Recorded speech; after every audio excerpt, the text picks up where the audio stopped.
very difficult to make money in repairs. Understanding why most roofing companies never break past 2 to 3 million in revenue. Most roofers just say we don't offer repairs. They want to come out to the home and have a chance to sell them a new roof. Opened up about mistakes he made to scaling to 20 million. 90% of contractors below even $2 or $3 million don't know their numbers. What he learned from almost losing his business. We were $20 million and didn't have a clue. It got us in trouble. This is AI and Marketing for Home Service Pros, the show for contractors who want to grow without wasting time or money.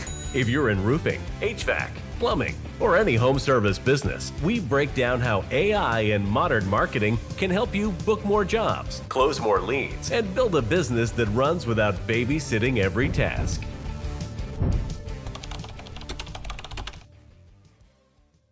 My guest is Mike Feazel, the CEO and founder of RoofMaxx, and one of the most experienced voices in the roofing industry. Mike has been in this business for more than 40 years, built one of the top residential roofing companies in the country, and then went on to create an entire new category in the industry, roof restoration, something that didn't even exist before he launched RoofMaxx. RoofMaxx now has 380 plus dealers nationwide, and what's fascinating is that Mike didn't just build another roofing company. He built a movement that gives homeowners a third option, not repair or replace, but restore, extending roof life at a fraction of the cost. But this episode isn't only about innovation. It's about what Mike is seeing right now in the industry, especially the massive disruption happening because of Google's AI's overviews, rising lead costs, and the shift from a click-driven world to a zero-click world. Mike breaks down why lead costs are spiking, how AI is changing consumer behavior, and why contractors who don't adapt will get left behind. He also shares what he's doing inside RoofMaxx to prepare for the future, including building AI agents for call centers, content creation, sales training, KPI tracking, and operational tasks that used to take hours. We also talk about the financial side of running a home service companies, understanding cost per acquisition, gross margin, and why most roofing companies and home service companies never break past 2 to 3 million in revenue. Mike opens up about mistakes he made to scaling to 20 million, what he learned from almost losing his business, and why knowing your numbers is a real difference between success and stress. This conversation is packed with insight. 1. Why roof restoration is becoming its own category. 2. Why the insurance landscape forced a shift away from storm chasing. How AI will reshape the back office, customer service, and estimating. Why contractors must become students of the game to survive the next 5 years. And why the biggest danger in our industry isn't competition. It's running your company without data. If you're a contractor who wants to understand where the industry is going, how AI is changing everything, and how to build a business that can thrive in this new environment, this episode will give you clarity and direction. Let's jump in. Hi, everyone. This is Mauricio Cardinal. I'm with Mike Feazel from RoofMaxx. Super excited to have him on. Really get into his story, his background, some of the changes that are happening with Google and AI overview. Just super excited to have you on. Welcome to the show, Mike. Yeah, thank you. Appreciate you having me on, Mauricio. Yeah, so Mike, you've been in the industry for 40 plus years. You built RoofMaxx into a national brand. You have over 380 plus dealers. For those who don't know who you are, your backstory, how do you first start seeing cracks into the traditional roofing industry, and what made you decide to build something different? Yeah, I got in the business right out of high school. I started in the mid '80s, '85. My brother and I built a traditional roofing company from '88. I was 21 when I started. He came back to me and my partner a year later. We built that over 25 years to be one of the top roofing companies in the country, residential roofing company. During that time, a lot of things had changed. The amount of asphalt used in asphalt shingles has been reduced. Shingles are failing much quicker than they used to. Less asphalt just means they dry out quicker. It's like a road. You know, a road doesn't get a pothole until the oil dries out, and that road can no longer contract and expand, which is exactly why a roof fails. So less oil means roofs are drying out quicker. 90% of roofing contractors today are replacement contractors. So they're not repair, maintenance, or service minded. They just want to always sell a new roof. And that has gotten worse over the years. And so we felt that there needed to be a solution, kind of a middle ground for the consumer. How do we help them get more life out of their roof? There was never a way to extend the life of an asphalt roof other than inspections and maintenance. So we came up with the concept. Actually, we found a product that had sat on the shelf, a patent had sat on the shelf for 17 years. Worked with the Soybean Council to develop kind of a business model, which is today RoofMaxx. We worked with the Ohio State University for testing, and that was all back in 2017, 2018. And since then, we've built it into kind of a new niche industry, with other competitors, which are great. And so now roof restoration is becoming a thing within the asphalt shingle or the steep slope roofing world. 85% of all steep slope roofs, churches, homes, right, have an asphalt shingle. And so now we've given them just basically another option for consumers to get more life out of the roof, save money, keep their property protected. Did you start this business after you had sold your roofing company? Did you want something new? Like how did that happen? Yes, so we sold our roofing company. We had this concept before when we owned the company. What we didn't have was the final component, which is the treatment, which is a bio-based oil that soaks. You spray it on the roof and it soaks down into the roof. It's not a coating like a paint that stays on top. It goes down in the shingle, and that bio oil replaces the lost petrochemical oil that makes a roof brittle. And when they're brittle, they blow off, they crack, they leak. So ours is like, think of it as a skin moisturizer for an asphalt shingle roof. Yeah. Simplest term. Got it. That's very interesting. So were there other competitors already there in the market, or was it there's nothing there out there? We created the industry. The term, we coined it roof rejuvenation, or rejuvenating the shingles. But then restoration encompasses when we come out to a home or a apartment complex, church, doesn't matter. We do an inspection, a detailed inspection. We're looking for the general maintenance items that need done on a roof, exposed nails that are backing through the shingles, caulking that's cracking and peeling away from different flashings. Flashings are what keep water out of the property. A chimney flashing, a skylight flashing as an example. So we come in and we do all of that to the roof. We do maintenance tune-up work. And then maybe clean the roof, maybe get rid of some moss on the roof, right? So there's other things we can do as part of kind of the larger restoration, and then we apply the rejuvenation treatment. So collectively, holistically, you've now restored that roof and brought it back to life. Yeah. And if you think about it, guys, you're solving the same problem, but in a different manner, right? In a different manner. So that's the thing that a lot of contractors I work with, they kind of sometimes don't understand, is that at the end of the day, you're solving a problem, and the problem is either repairing the roof or replacing the roof or just kind of maintaining it. But at the end of the day, you're just kind of solving that problem where there's a problem with the roof. So that when you have that mindset, you just have to understand like that really colors your entire world, right? Your how people find you. This allows them to get a roof. They're basically buying kind of a new roof, if you will. It's not a new roof, of course, but 5 years at a time in a 5-year time frame, versus buying a new roof that's going to be a 20-year roof, and it's going to be $25,000. We're going to be $4,000, $5,000, $6,000. So it's going to be about a quarter of the cost. But you get that same peace of mind that roof's going to last for 5 more years. At 5 years, we come out and we look at the roof again and say, maybe we can take it out another 5 years, or hey, it's time to replace your roof. So we're kind of the opposite of a replacement contractor, but we do replacements. We've got a probably well over, I'm going to say 70% at this point, either do replacements themselves or they have a contractor that they partnered with. And the service and maintenance stuff, that contractor that doesn't want to do that refers it to the partner, to the RoofMaxx dealer, and then the replacements get handed over to the replacement partner. But our dealers many of them are roofing contractors, and more today than ever before, because the roofing industry is starting to slowly adopt this new thing. I speak at the Roofing Process Conference on Thursday to a group of about 800 contractors. I'll be there. I'll be at the conference, so I'll get to meet you. I mentioned that'll be great to meet you. Yeah, for sure. So we can talk, and I think it's important because you actually talked about this before. I think it's I guess the behavior is changing with the roofing industry because you're giving consumers more option. You're giving them more power, and I think a lot of them are kind of afraid of that, right? Is that the case? Well, the problem was most of these contractors, what they don't realize, it's very difficult to make money in repairs. My old roof replacement company had a repair maintenance division. We didn't have a treatment, but we learned how to monetize that and make it profitable, but it's very difficult to do that. So most roofers just say, we don't offer repairs. They don't tell the customer that, right? They want to come out to the home and have a chance to sell them a new roof. And when you only offer one service in roofing, replacements, right? You're not focused on the customer at that point. You're focused on you and your company and the overhead. And I'm sympathetic to it. I get it. I've been a roofer in the business for 40 years. But now with restoration or rejuvenating the shingles and the full tune-up package, right, restoring a roof, now you can do what's in the customer's best interest while also making a lot of profit. For this to work for the consumer, and we all have to be consumer-centric, but it has to also work for the contractor. But if it's going to work for the contractor, it has to work for his sales reps, right? The sales rep is what really drives a business.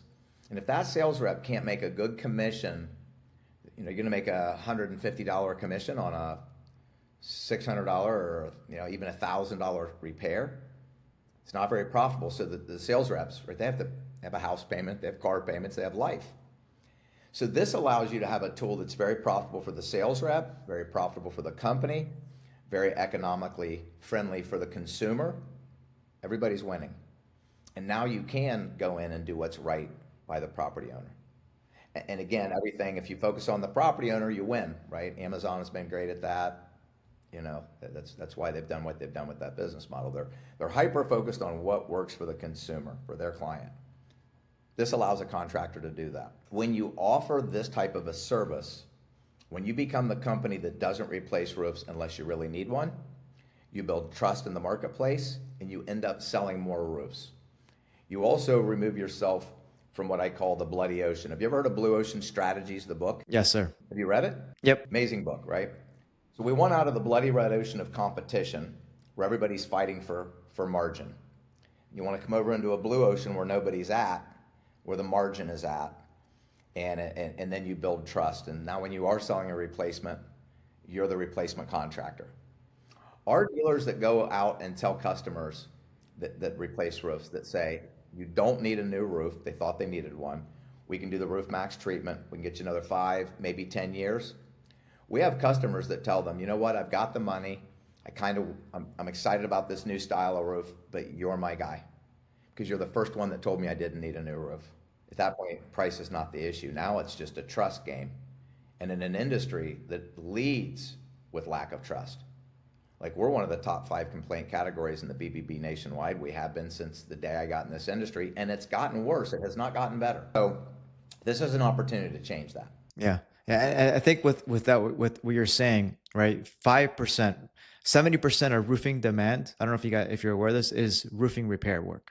So what I mean by that is that if you look at Google search trends, the majority of the demand comes from repair work. So if you're not serving that need, then it's you're actually faulting the actual consumer. So these guys that are buying those leads, whether they're getting them through Home Advisor, pay-per-click, right? Pick your poison, all kinds of lead aggregators, they're still going out and trying to sell a new roof. They're using it as a lead to sell a new roof. A lot of friction for the customer. But when you go out for that repair lead and it's a plumbing boot stack that you're going to charge $700 to remove the shingles and replace the flashing and put more shingles back in, right? $1,000 repair is not that profitable, especially for a larger company. Production departments, crews, all of these costs, workman's comp is through the roof, literally with roofing. But when you can take that $1,000, $600 plumbing stack flashing and turn it into a tune-up and a treatment, right? You're getting $5,000, $6,000, and it's almost as profitable as a new roof. Because these contractors are operating after they pay for their marketing, their sales commission, and a job gets built, they're only turning 20% on a job, the average roofer. There are some that are turning 35% after those cost of goods sold. But the average roofer in America, which is a small roofing company, right, doing a couple $1 million, they're only making 20%. If they're selling it themselves, maybe they're getting 30% because they're the owner and the salesman, and they don't have a 10% or 15% sales commission. Right, but on a RoofMaxx treatment, you're going to pull after all of your cost of goods sold, you're going to be in there at about 70%, 60 to 70% margin, depends on how you sell it. Yeah, at the end of the day, you also think about it, you're increasing the LTV of your roof repair. That's kind of the way. And now you're coming back. The average roofer can do an overhead safety club, which is an annual inspection club like HVAC, plumbing, and electrical. They do those. $19.95, $29 a month, whatever the number is.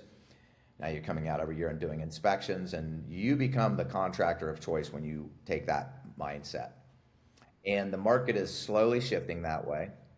And the biggest mover in the market is the fact that the insurance companies have shut down what we're going to call storm catching. Storm chasing is when you drive and you set up a location in a new market, which I've done many times over the years. And I was never a storm chaser, but we augmented that as part of our business, but we always had our home location in Columbus, Ohio. But many of the contractors started to just run around chasing thunderstorms, looking for a missing shingle, right? Knocking on doors.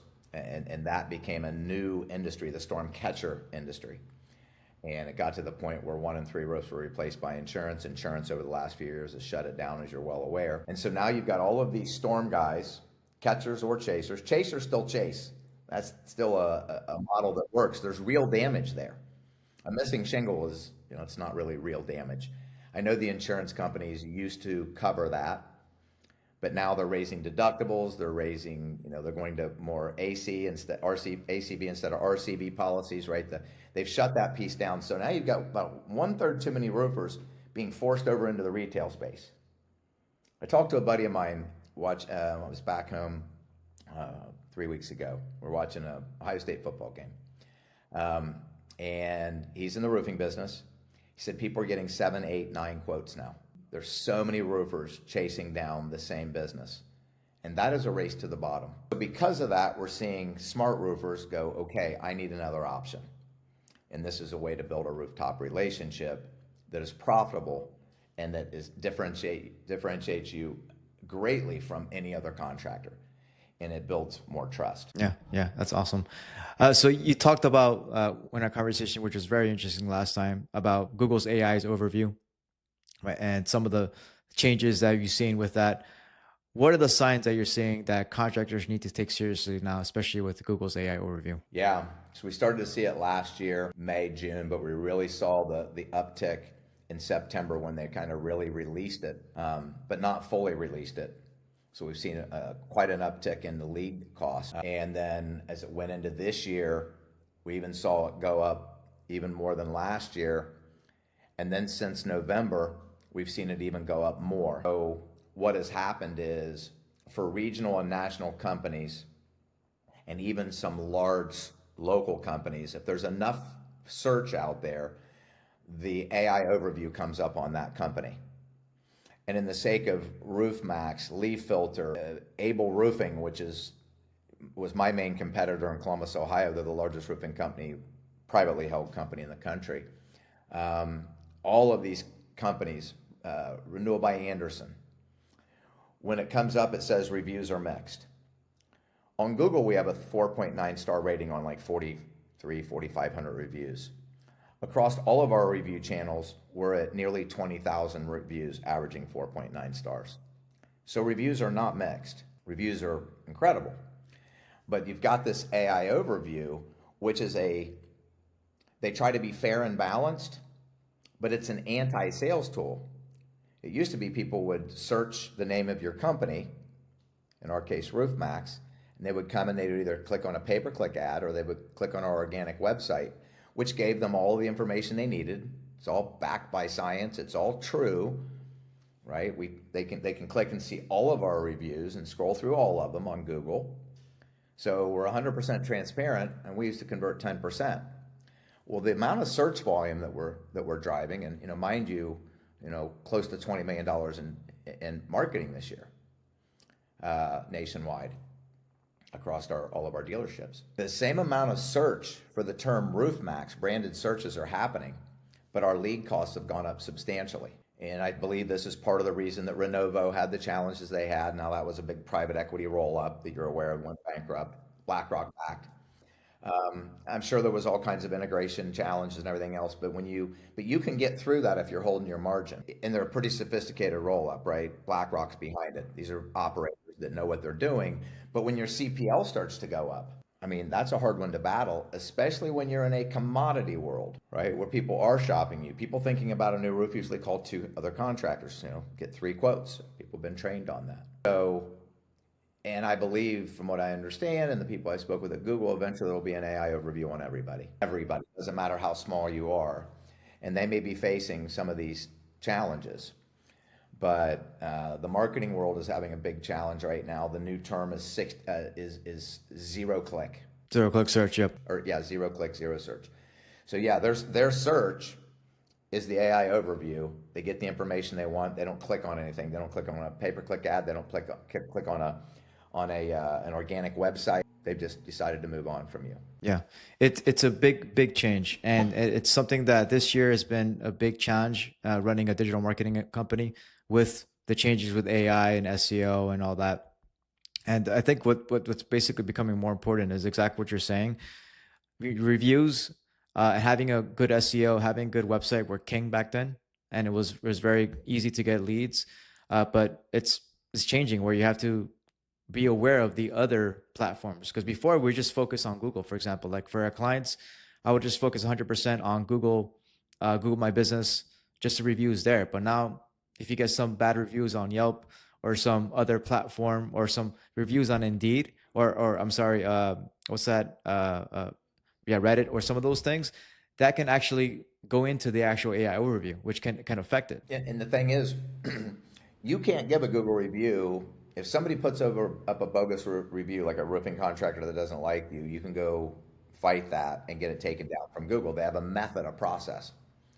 Reddit doesn't even know who you are. So if you don't like somebody, you can go start putting just a bunch of spam crap out there. And if you're doing enough of it, that's affecting that contractor who's really doing a great job. And how do they know who's doing it? Because they don't even know who the Reddit person is. And people believe what they read. Yeah, that's a, like, I would say, like kind of black hat SEO, black hat negative SEO, which is, Yeah, it's not good. I think over time they will solve this challenge, but the question is, over time, if your marketing costs are going up, the average roofer doesn't even run at 10% EBITDA profits. The average roofing contractor in the U.S., and I don't know the data now, but the old National Roofing Contractor Association, NRCA, 4.5% EBITDA. So, and I know plenty of roofers, 8, 7, 8, 9. I mean, I battled that myself in the early years of business, and we got it to the point where we were running at 13, 15%. But double-digit profitability is a hard thing to reach as a roofing contractor. You better run a tight ship and really know your numbers, especially if you're scaling. A guy that's doing a couple $1 million in business, he's selling it himself. He maybe has one other salesman or a technician, smaller business. Those guys can run at 30% because they're efficient. It's just that owner is taking those leads and turning them into a quality job. Doesn't have all the inefficiencies of a sales force, and it's a smaller company. But once you get past $4 or $5 million, and you've got a business with an office and somebody answering the phones and an accountant and those things, right? It's very, very difficult when your marketing costs go up to the degree that they're going up. And you're seeing that from your clients. I'm sure you're hearing this all over the place. how are you guys adjusting to this? We talked about it briefly last time, but what's your strategy to help overcome? Because this is a challenge, right? How would you overcome this? What's your strategy for this? Volume of content, and video content will be the easiest content to put out, because in the conversation of an hour here, we're going to have 15,000, 20,000 words, and AI is reading the video now and using that as content. And AI is video first. The internet has become video first, as you know. But this isn't creating videos just for the consumer any longer, which is valuable. It's creating videos so that there's a lot of conversation content that AI can read and go, okay. AI says, hey, Mike was on Mauricio's podcast. It's a reputable podcast. It's been around for a while. Now it's going to absorb this content, and it's going to know that much more about Mike Feazel, RoofMaxx, and our holistic view, worldview on the roofing industry. And I'm going to tell this story 10,000 different ways, and then I'll tell it another 10,000 different ways through conversations with many, many people, one-off conversation, just me, making a video for the consumer, our dealers making videos on social media, posting them on YouTube, all of that, right? So, and then there's other strategies behind it as well. Yeah. So he made a commitment, and I'm just curious, how big is that commitment in terms of, do you actually start hiring people internally just to help with this challenge? How do you do that? No, we have an outsourced company that does it, but we will also do it some in-house. So it's going to be a bit of both, but we have an agency that does that for us. Got it. Got it. You're gonna be you're the main spokesperson, I'm assuming, right? Well, yes. I mean, I'm going to be putting out content, but then our dealers will also be putting out content. So, right, there's going to be, we need to have these conversations happening at scale, whether it be a RoofMaxx dealer or one of our RoofMaxx dealers who's also a roofing contractor. They need to put out content under their roofing company.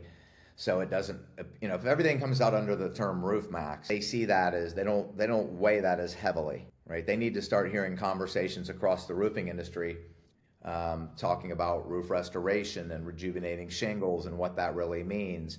So eventually AI comes, and when, in a perfect world, somebody says, I'm looking for a roofing contractor near me, or a roofing contractor near me, and an overview pops up and it says, here are 3 different roofing contractors, right, that are close to you.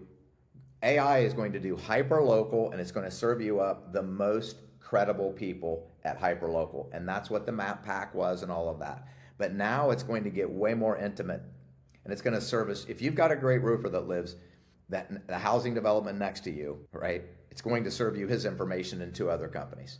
Right? I don't know what that future looks like, but they're trying to get hyper-relevant, and if for a contractor to succeed, they're going to have to be putting out a lot of content, because that's the only way to become hyper relevant. And now that's through an SEO company or an AIO company and all the different names that they're coming up with now. I think that's part of it.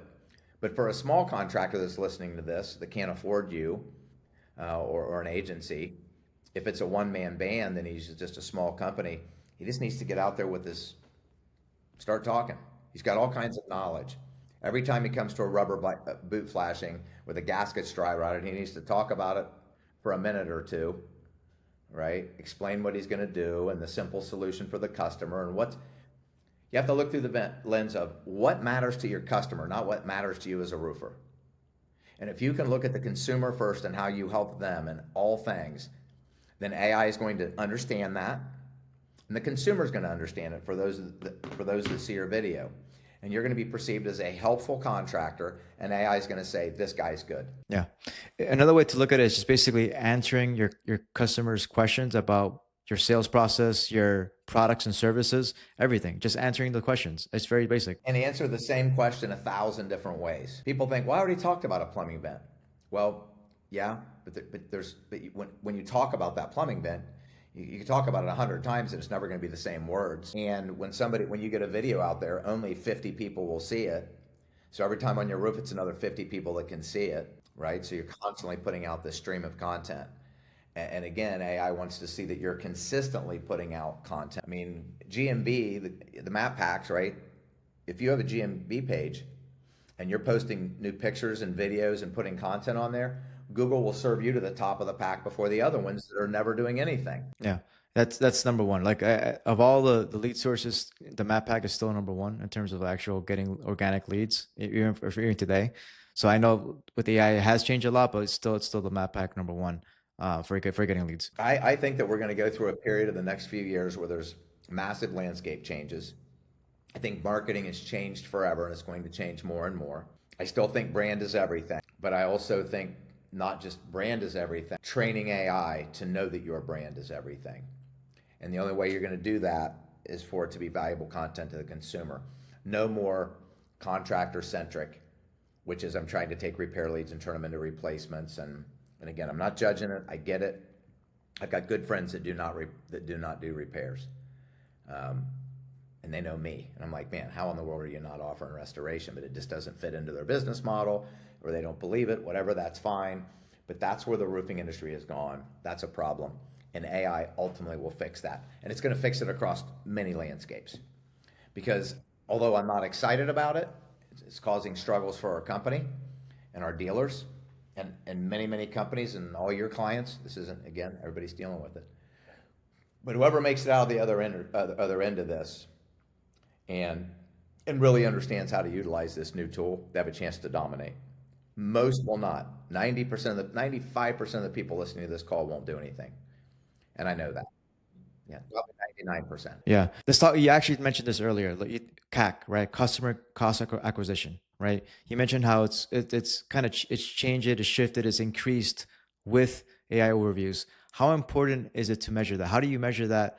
Like, what do you say to how do you measure that on a consistent basis? Like, how do you actually get to that number? It's very simple. If I spend $1,000 in marketing and I get 5 leads, I'm $200 a lead.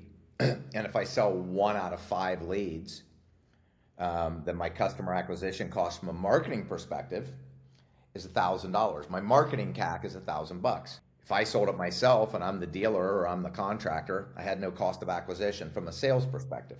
But if I've got a salesman and I'm paying him, use 10%, right, on that $5,000 job, well, I had $1,000 in marketing CAC, I had $500 in sales commission.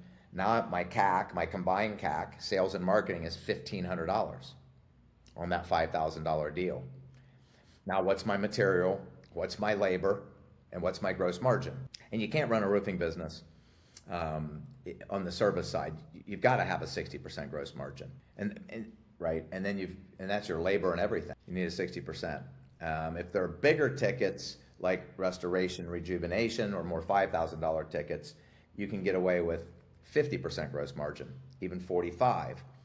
But if you're running a repair maintenance division without the rejuvenation, right, you need to be 60, 70% gross margin. Yeah, it's important to understand because that's really the number one metric I would say for home service companies is understanding those numbers, because it kind of drives decisions. And you wouldn't believe today, like a lot of contractors do not know that. Actually, most of them do not know that number. I'm going to tell you that 100%. So 90% of contractors, anything in home services, below even $2 or $3 million don't know their numbers.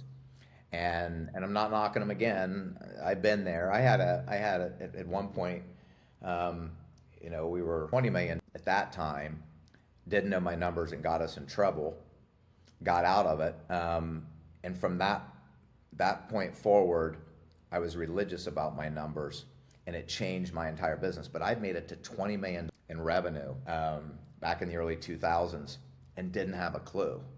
Now, I mean, to put it in perspective today, that's a $40 to $50 million roofing company. Can you imagine a $50 million company? I mean, I knew my numbers, but I didn't know them on a weekly basis, KPIs. I mean, I wasn't running a really tight ship. I'd review my P&L, sometime the next month. After that, we did weekly cash flow meetings, which I still do to this day with this new business. Weekly cash flow meetings, weekly KPIs, the KPIs that matter to run the company. We review the P&L by the 15th of the following month. Everything must be closed out. The accounting department knows, right? And then, like you said, you make all your decisions based on the data. It's a lot easier to run a company when you know the data, but that's the problem with the smaller contractor.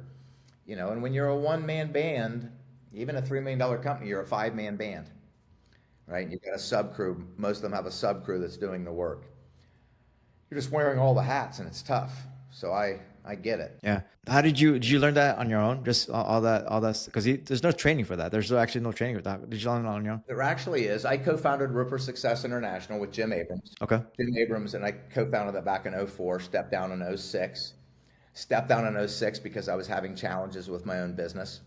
We went down to Florida and set up locations where we were based out of Columbus, Ohio. We went down to Florida to chase some hurricanes, and just, Katrina came, and we had millions of dollars sold in Florida that we were locked in on. And at the time, I didn't really understand the insurance game that well. And so we put ourselves in a corner, and we had contractual agreements, not because we weren't allowed to go back and get the increase in material and the increase in labor. Labor went up, $40, $50 a square. Everybody was going to head from Florida to New Orleans for Katrina. Material cost went up, and it almost put our company out of business back in 2006. So anyway, I stepped down from Roofer Success International, but we trained.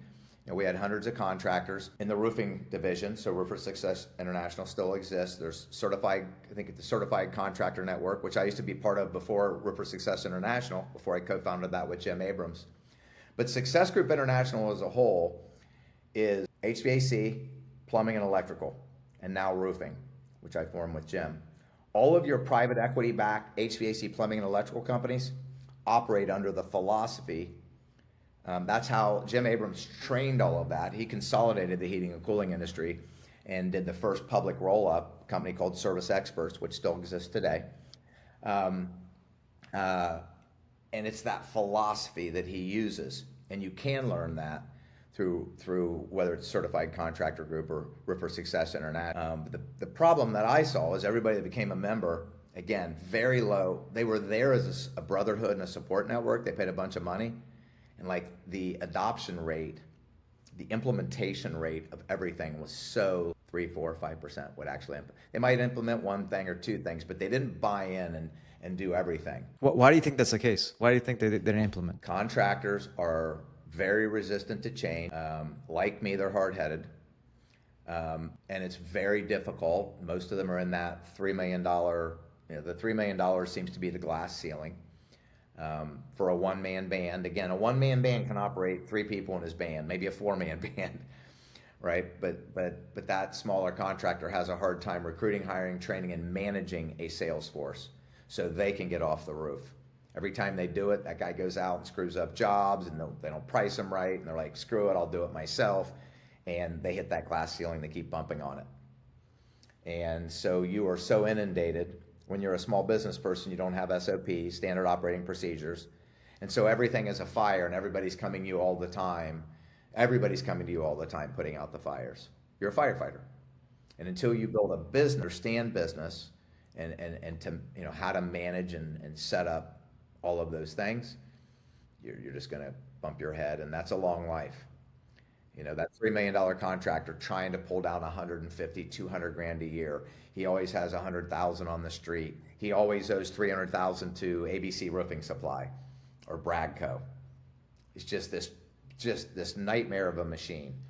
And I've been in that machine, so I get it. I mean, Hamster wheel. You describe it as a hamster wheel. Yeah, everybody's been there, but staying on that hamster wheel is insanity. Yeah, that's awesome. I think that's very valuable information that you shared, because it's kind of paints a picture. I wouldn't say that's in general. That's generally speaking for all businesses. I think the ceiling for a lot's typically within that $2 to $5 million mark. Even in basically every industry, right? I think it's like there's a ceiling behind that. Getting past the $5 million mark is kind of like the challenge for a lot of companies, right? Well, I mean that's a second tier challenge. Most don't make it past the 3, and then the handful that get past that. And I don't know exactly where all those glass ceilings are today. Things have changed, but right, there's different. And every time even once you get past 5, you're going to bump your head on 10. 10, you're going to bump your head on 15, 18. A $20 million company is much different. You start getting into a $50, $100 million company, whole different game, a completely different game. You start to have, once you start to get over 50 to 75 employees within a corporate structure, right? In the home services world, I don't know the rest of the world, but I certainly know home services. That dynamic changes dramatically. When you start to not know all of your employees, that really changes. Layers of management there. That now it's not just your KPIs to run the company. Now every manager and every position needs KPIs, and there has to be structure to the company and organized meetings, and that's what all the big contractors have figured out. But the only way to figure it out is to listen to other contractors.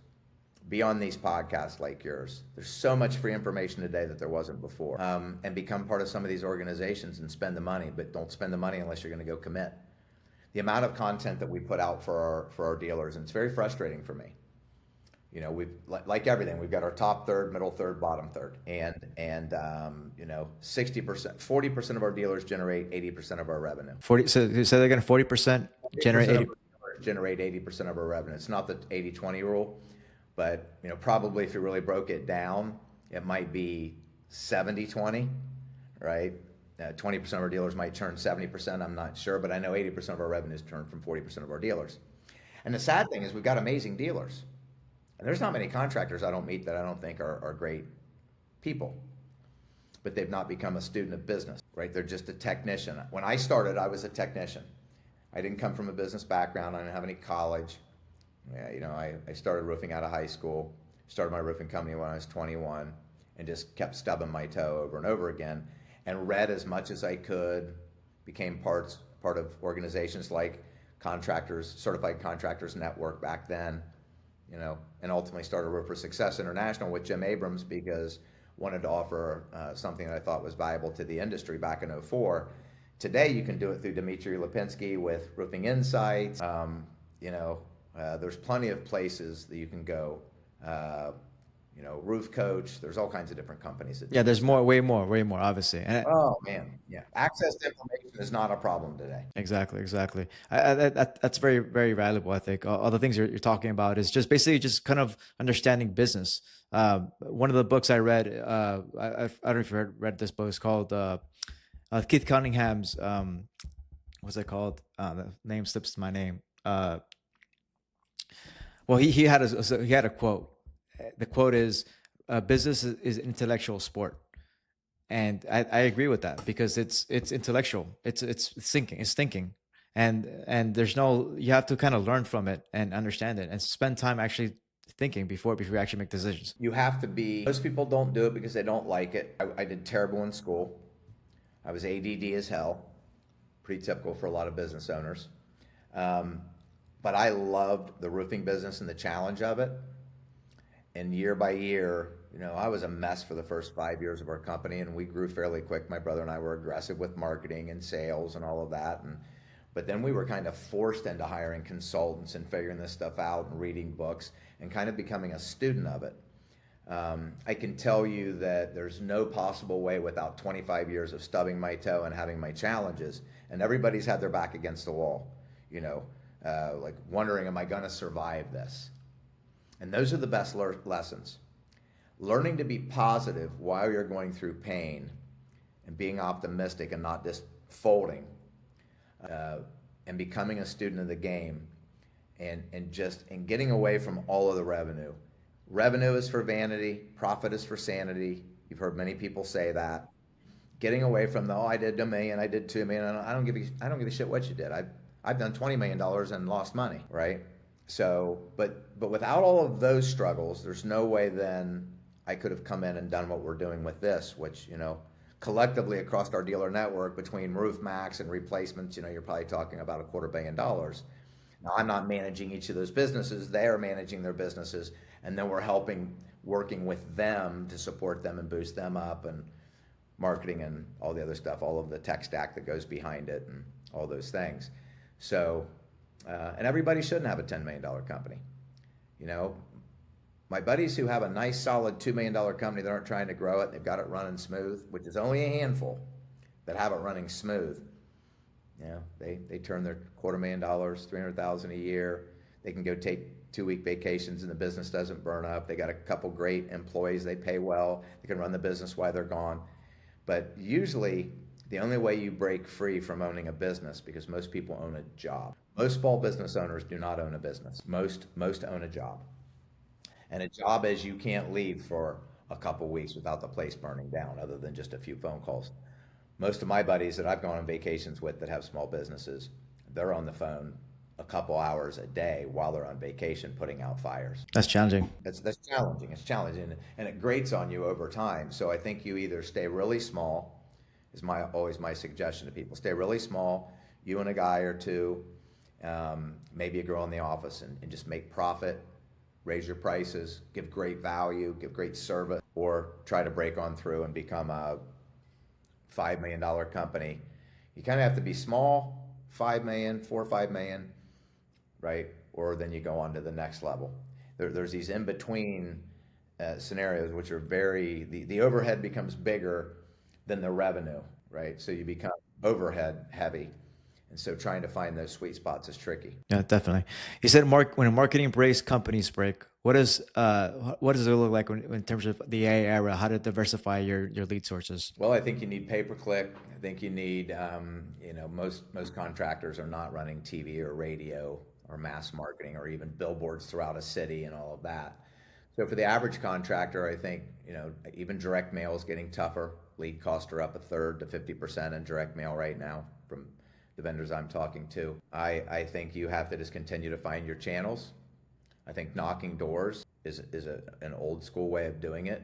I built Feazel Roofing in the early days. I would drive around and look for bad roofs, staining, curled shingles, and then I would look up those addresses in what was called a crisscross directory, and I would look up your address and it'd say your name and your phone number, and then I would telemarket in the evenings and get my inspections and go sell roof replacements. And that's how I started. I was knocking doors, cleaning out gutters and upselling repairs. So depends on the size of the company, but most people will not, less than about 1% of the population will go knock doors. But I think that is a very, definitely knocking doors around the jobs. One of our dealers, there's two cousins, I'm sorry, Boise, Idaho. They sold $1.8 million this year at $600,000 profit, EBITDA, knocking doors. They're juniors in college. They're operating this business while they're in college, and they did $900,000 last year, 1.8 this year. Notice how predictable the revenue is. Door knocking is very predictable revenue. They'll do 3.6 next year, and I have no doubt they'll hit it at 1.2 EBITDA while they're getting their master's degrees. Amazing. And that's more profitable than a lot of $10 million companies. Yeah. $6 million, 600,000 is more profitable than a profit. 600K is way more profitable than a lot of $10 million companies. Most $10 million companies are pulling down 5-6%. But if you're pulling down 6%, you didn't make 600,000 in profit. Because you've got, in 10 million of revenue, you're not running efficiency. You've got $500,000 on the street all the time because you're not having the crews bring back the money, or the salesman's not stopping by and getting the money at the end of the day. When you get in a cash crunch, you start telling the salesman, go out and collect this money because you need cash because Bradco's ready to shut you off. Been there and all that. And most guys are not running that tight of a ship. Yeah. How do you think AI is going to affect the back office and the home services space in terms of customer service, operational costs? How do you think it's going to affect that? Dramatically. So on the back end, like for example, we're building out an agent right now to answer the phones. And it's answering the phones right now, overflow, right? And we're starting to beat out humans. And once we are consistent and we're ready, we will then scale that, and people will be able to press 1 to speak to a human, but I'll need 2 humans, not 20, right? I kind of look at that as back office. That's not accounting back office, as you think, right? But I look at anything that's not productive in the field as back office. It's office. Non-productive. To me, there's productive and there's revenue generators and there's non-revenue generators. That's how I see the world. So answering the phone is not a revenue generator. It's scheduling appointments for a sales rep that is a revenue generator. And the most important revenue generator are the technicians that are out there performing the work and making and bringing in that revenue. But if you don't have a great salesperson, then you can't generate revenue. So sales and marketing is everything, but then you have to have all of the back office. So AI will continue to be bigger on the back office side. We're going to see it really rolling into 26 and beyond, but the wave is coming right now. The agents is not just AI, it's the agents. So you have a call center that answers the phone, then overflow, AI picks up the phone. Is that how it works? Okay. How about after hours? Same. And we are building out agents across different departments to do tasks, because agents today can do a task of multiple hours, and it's not a linear task. It's it can think its way through and get smarter. It might get hung up and you have to train it. Now it doesn't get hung up the next time, but it can think through complex tasks that you're doing all the time, right? As you're crunching your KPIs, all of the things that you do every day that requires data analysis, but you have to pull it from here and put it into this spreadsheet so you've got your KPIs. All of that can be done through agents in real time. So we've invested heavy in AI. So we are completely rebuilding our tech stack, and everything is AI forward, agents, the whole 9 yards. Got it. So you mentioned call center agents, right? Customer, what are the agents, anything with like estimating or sending proposals, anything like that you're building out? Not yet. That'll come. And that's going to be very prevalent in the roofing industry and anything exterior home services. We will be building onboarding agents. Right, we have agents where you can role play with now. Our training partner has built agents where you can actually sit there like in a ChatGPT environment and role play with that customer. And you say this, and it comes back and says, well, you should have said this. So AI role playing. So all of that stuff. Onboarding of new dealers. I want to have, when you call 800 RoofMaxx at some point, where you can call our agent and have a conversation with him or her on anything about roofing and exteriors for the customer. I believe in the future you will be able to say, hey, I'd like would you like a quote? I can give you one and I can email it to you right away. Give me your address. Boom, Roofle. You're familiar with Roofle? Yeah, put it in, boom, and now they get a good, better, best quote. So I believe that that is going to be the future. I think in the meantime, until those things are tested, the best way to do it is to show up to the customer's home. But in the future, I think it's going to be instant quoting. I think if you go out 5 years, hell, I don't know. I think people will maybe having a conversation with their ChatGPT agent or their Siri and say, I need a roofer, go find me a roofer. And then they come back and they say, here's your 3 quotes and here's the one that looks better and all of that stuff. And you have a conversation with it. And, we both determined, me and my partner, AI, have determined that it's going to be this company. And it'll reach out to that company and get them paid. It has your credit card and everything. That's a world we're moving into. That's 5 years away or 10 years away, but that world is coming. Especially with the new browser from ChatGPT Atlas, it's actually working exactly how you're saying it's going to work. I think it's still going to take time for that to adapt, because what I've seen, generally speaking, is that even though you said yourself when we talked about it, you use ChatGPT yourself every day, even more than Google now. I use it myself every day as well. Majority of people are still not using it the way we use it, right? They use it still like more like for questions and answers, but they don't really kind of, it's like that adoption yet. It's still behind. We're still like new on that, and I think it's going to take some time for the relatively people start using it. For the masses, creative people that are growing their business understand that that's your partner. Everybody in our company is using it. And we require it. You have to use it. You have to interface with it, and we're leaning into it even more and more. I tell people in the company, and it's true, there's going to be 2 kinds of employees: those who are unemployed, and those who know how to utilize AI and make them way more efficient. And I'm not talking about a RoofMaxx, and it's not a threat. I'm just telling you that's the reality of the future. And you're already seeing big corporations are not hiring college kids. I don't know what the number was. I think 31% or something like that this year actually got a job in their chosen field.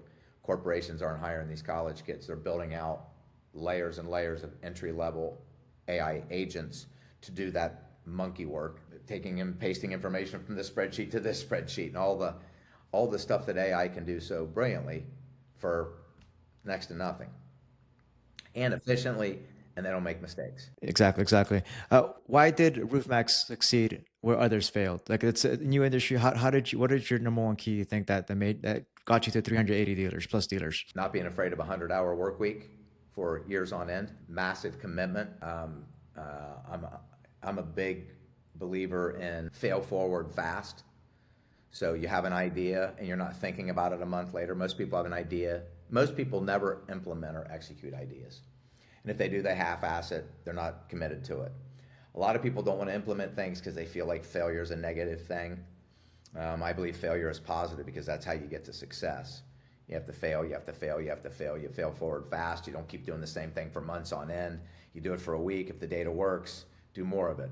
If it doesn't work, pivot. Maybe completely get rid of the concept and go on to something different, right? What I mean is a concept within your roofing company. Could be just the overhead safety club or whatever you're doing. So, but you have to experiment, be willing to fail, move quick, and continue to let your business model come together. Everybody tries to build something in a box, right? I think you have to build the business and let that model come together. And yes, there are parameters that you keep it within.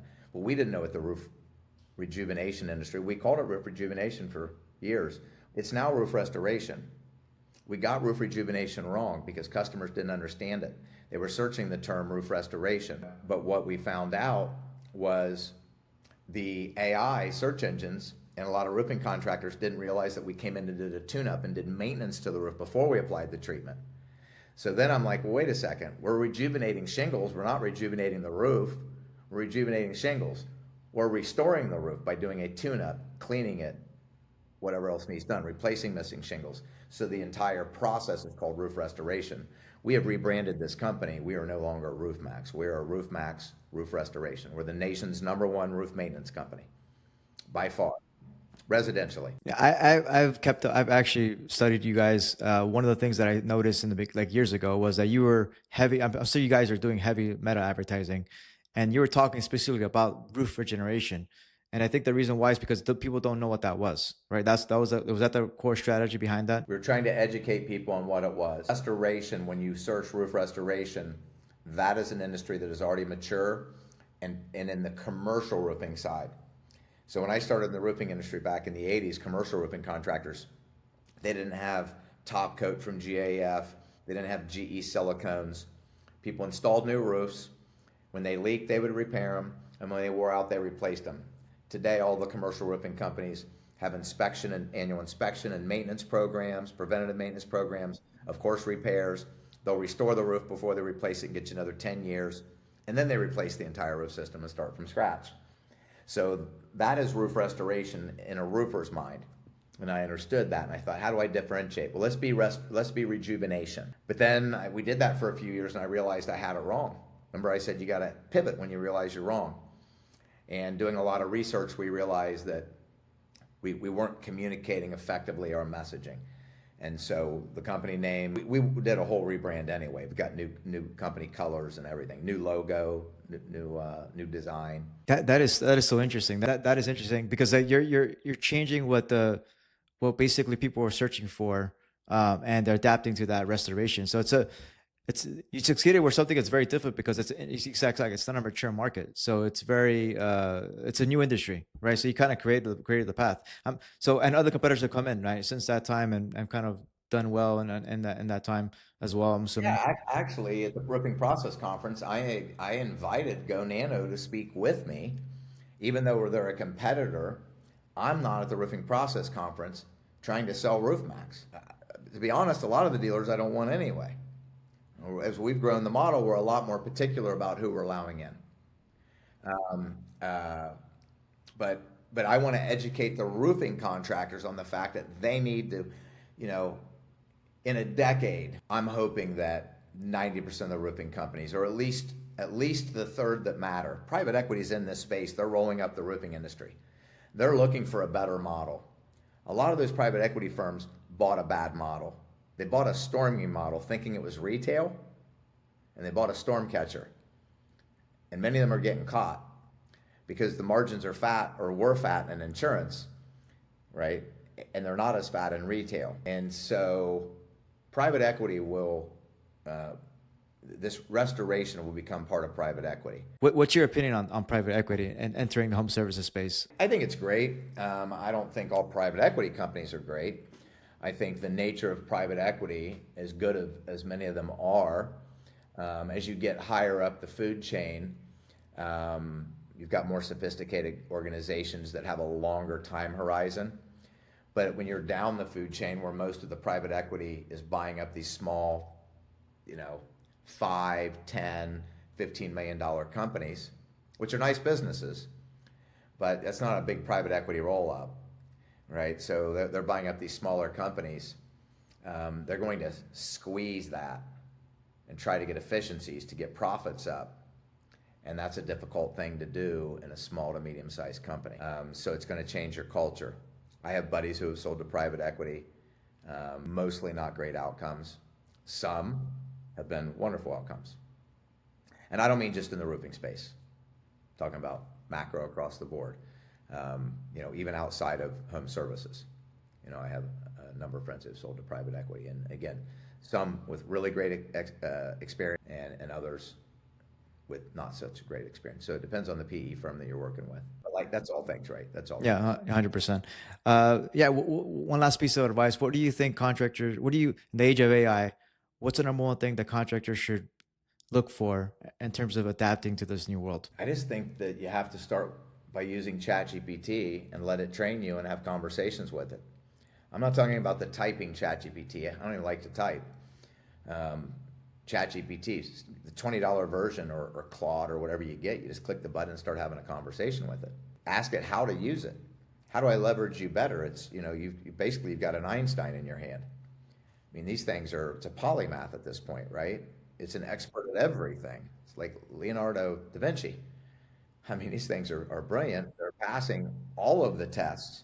It's already passed the Turing test. It's passing all of the, basically graduate school, college master's degree level in all of the disciplines. I think there's whatever it is, 6 or 7 disciplines that's already passing all those things, doing better than the students. So, and it will continue to get smarter. It already has memory. I've named mine. He knows who he is. I can ask him about things in the past. Remember we were talking about this one thing? Yep. So I want you to implement that entire concept into this brochure. It prints out a brochure for me, then I do some modifications to it. It's enough. I get over to my graphics design person. They make it pretty. You know, that used to take me forever to do those type things, so my productivity is much higher. Amazing. Which I think you're doing the same thing. Probably. Yeah, exactly. Yeah, I'm doing the same thing. It's basically, it's a thinking tool that I use to think, use to plan. As strong as you use it. Exactly. Where do people find you? They can go to my LinkedIn page. I don't respond to a lot on LinkedIn though if they're trying to get a hold of me.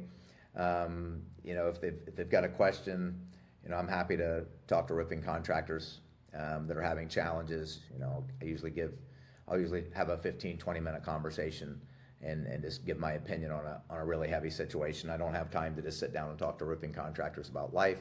But they can email me at mfeazel@roofmaxx2xs.com. Primarily if somebody's in a struggling situation, and if I can give some of my input, right, I'll tell them how I've been through some of those situations, and I'm happy to do that in a 15-20 minute conversation. And I have contractors that I've known over the years that reach out when they're in a situation. And of course, I'm coaching my dealers all the time when they're struggling. Awesome. Mike, thank you, man. I really appreciate it.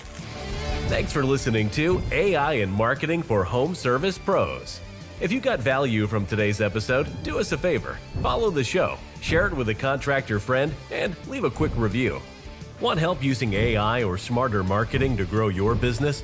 Head to contractormarketingpros.net and book your free strategy call.